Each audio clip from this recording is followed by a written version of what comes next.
तो पुलिस के प्रशासन के द्वारा रोक दिया गया कि आप लोगों की संख्या है। हमारी बातों को सुना गया और कहा गया कि माननीय मुख्यमंत्री जी इस पर संज्ञान लेंगे। इसके बाद पूरे प्रदेश में यात्रा की जाएगी। अधिवक्ता अधिकार यात्रा निकाली जाएगी और पूरे प्रदेश के अधिवक्ता इकट्ठा होकर के लखनऊ आएंगे। इस पद यात्रा के बाद से कोई ऐतिहासिक यात्रा थी। नमस्कार, मैं कीर्ति और आप देख रहे हैं इन न्यूज़। हमारे साथ अधिवक्ता मोदी के अधिवक्ता है जिन्होंने अधिवक्ता अधिकार यात्रा निकाली थी और अभी ये सीएम आवास पहुंचे थे, वहां से मुलाकात करके आ रहे। क्या नाम है सर? मेरा जितेंद्र तिवारी नाम है। हम लोग इलाहाबाद हाई कोर्ट से आए हैं।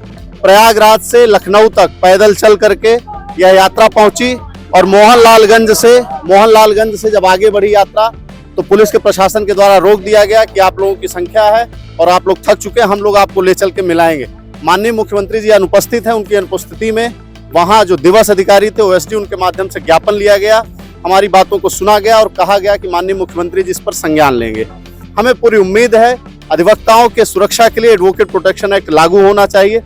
अगर फरवरी तक संज्ञान नहीं होता तो उसके बाद हम लोग आंदोलन करेंगे और पूरे प्रदेश में यह अधिवक्ता अधिकार यात्रा निकाली जाएगी और पूरे प्रदेश के अधिवक्ता इकट्ठा होकर के लखनऊ आएंगे। अक्सर देखा जाता है कि अधिवक्ताओं के ऊपर पत्थरबाजी हो जाती है, मारपीट हो जाती है, उसको लेकर क्या कुछ कहना है, चाहे लखनऊ हो या उत्तर प्रदेश के तमाम और जिले?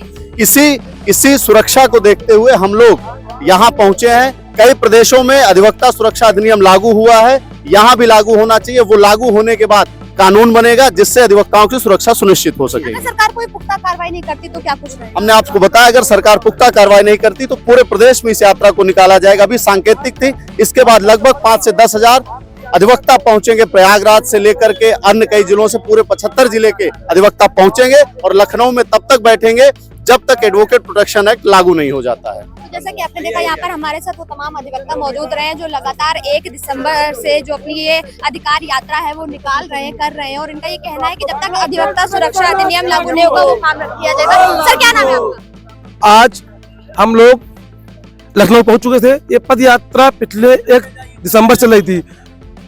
प्रतापगढ़, अमेठी, रायबरेली, लखनऊ तो हम लोग प्रस्थान करे, तभी हम लोगों को पुलिस ने रोक लिया। लाल मोहनलालगंज में आश्वासन दिया गया कि आप लोग की यात्रा बहुत दूर से आ रही है, आप लोग जो उद्देश्य है उसकी पूर्ति होगी, आप हमारे साथ चलिए, गाड़ी में बैठिए, आप जहाँ जाना चाहते हैं हमको ले चलेंगे, अपना ज्ञापन दीजिए, आपकी बात मानी जाएगी। लेकिन आज तो सीएम जैसे मौजूद नहीं है प्रदेश में, तो किससे मुलाकात हुई, क्या कुछ आश्वासन दिया गया है? उनका प्रतिनिधित्व था, शायद जो मेरे ख्याल से जो सेक्रेटरी थे या जो उनके ओएसडी थे, जो भी थे, उन्होंने आश्वासन दिया कि आपकी बात टेबल तक पहुंचेगी, नहीं आपको फिर बुलाया जाएगा। मैंने भी कहा अगर हमारी मांग नहीं पूरी होगी, ये यात्रा को सांकेतिक यात्रा थी, इसके बाद पूरे प्रदेश में यात्रा की जाएगी। 75 दिन पूरी पदयात्रा चलेगी। आपके साथ कितने अधिवक्ता जो निकले थे इस यात्रा के लिए? संख्या 200 लोग की थी, परंतु मौसम विपरीत था, ठंडी थी, लोग बीमार हो रहे थे, थक रहे थे, चलने में असमर्थ थे। इसलिए हम लोगों ने कहा था जब लोग वहाँ पहुंचेंगे लखनऊ आप लोग वापसी करिएगा। लोग अभी आ भी रहे हैं, मैंने मना भी कर रखा है कि आप लोग ना आइए, हम लोग की बात मान ली गई है।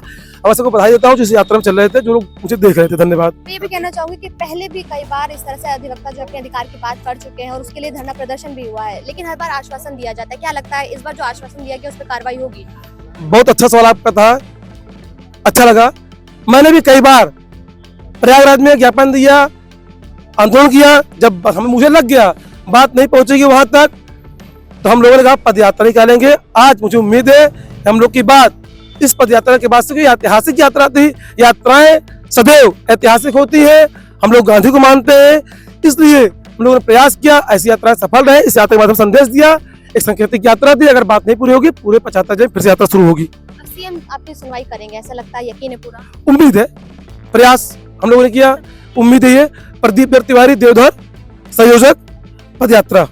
जैसे कि आपने देखा यहाँ पर तमाम अधिवक्ता मौजूद है और यहाँ पर अधिवक्ता जो थे प्रदीप जी वो भी मौजूद थे। उनका साफ तौर पे कहना है कि ये एक सांकेतिक यात्रा थी जो कि हमने अपने अधिकार के लिए निकाली थी। आज मुख्यमंत्री से मुलाकात नहीं हो पाई, लेकिन उनके जो प्रतिनिधिमंडल था, जो प्रतिनिधि अधिकारी वहाँ पर मौजूद थे ड्यूटी पर, उस समय उस ऑफिसर से मुलाकात हुई। उनकी तरफ से आश्वासन दिया गया है कि पूरी तरीके से उनकी बात जो है वो मुख्यमंत्री तक पहुँचाई जाएगी और उस पर एक कड़ा कानून भी लाया जाएगा और जो उनकी मांग है उसको भी मुख्यमंत्री तक पहुँचाया जाएगा। साथ ही यहाँ पर जो अधिवक्ता हमारे साथ मौजूद, उन्होंने साफ तौर पे ये कह दिया है कि अगर आज की इस कार्रवाई के बाद कोई सुनवाई नहीं होती है या किसी भी तरीके की कड़ी कार्रवाई नहीं की जाती है सरकार की तरफ से अधिवक्ताओं की सुरक्षा के लिए, तो ये सांकेतिक यात्रा एक बड़े आंदोलन का रूप लेगी। और सिर्फ लखनऊ में ये जो पदयात्रा निकाली गई है प्रयागराज से शुरू होते हुए अमेठी और प्रतापगढ़, रायबरेली होते हुए जो यहाँ पर पहुंची है लखनऊ, वो सिर्फ इतनी दूरी नहीं रहेगी, फिर वो पूरे उत्तर प्रदेश में इसका एक ज्वलंत रूप देखने को मिलेगा। कैमरा पर्सन रमेश वर्मा के साथ में कीर्ति, इन न्यूज़, लखनऊ।